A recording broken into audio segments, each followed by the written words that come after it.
Right now, I also want to bring in former U.S. Small Business Administrator Hector Barreto, along with Congressman Kucinich, who's staying with us.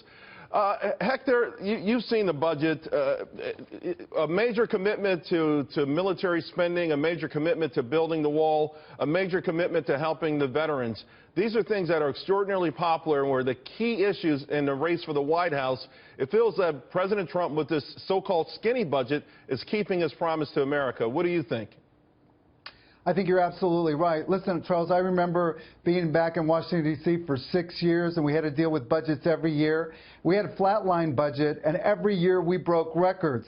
But the Democrats were always telling us we didn't have enough money. They couldn't understand how we were so effective with the resources that we had. We tried to explain to them, look, it's not what you have to spend, it's what you do with it. We're much more concerned with outcomes than they are with what they're actually putting in. So I think this is a good budget. Obviously, they're going to have to work it out, and, you know, it's a proposal. The appropriations committees will have to go in there and look at what the effects of some of these line items are going to be. But I think they're going in the right direction. This reminds me of Ronald Reagan. When he strengthened, his commitment was we're going to strengthen our security, our military, and we're going to improve our economy, and that's what this administration is trying to do. Absolutely. This is the largest proposed increase to the military budget since Ronald Reagan. Of course, we won the Cold War, and we went through a decade of prosperity in this country that Charles, really has not been matched since then. Go ahead. Let me ask a question here. Please How do you know if you're going to be safer if you don't know how the money's being spent?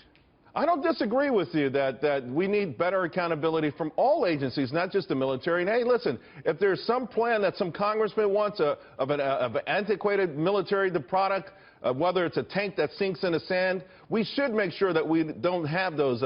I don't disagree with that. I don't think the American public does. But you must acknowledge that our military readiness is at a weak point. I don't think we've been this vulnerable since pre-World War II. How do you know that if you don't know how the money's being spent? I mean, this is fiscal conservative approach here we're talking about. It's not being done. The Pentagon is exempt from audits. Trillions of dollars in accounts that haven't been reconciled, never passed an audit. I mean, let's look at that, and that's what I'm urging General Mattis to do.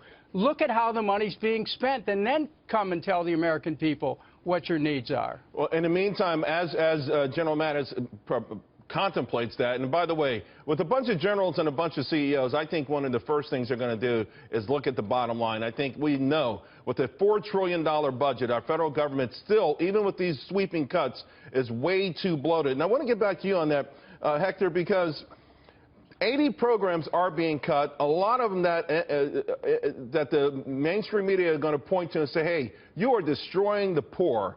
There are a lot of job retraining programs out there. There's certain organizations to help the business development.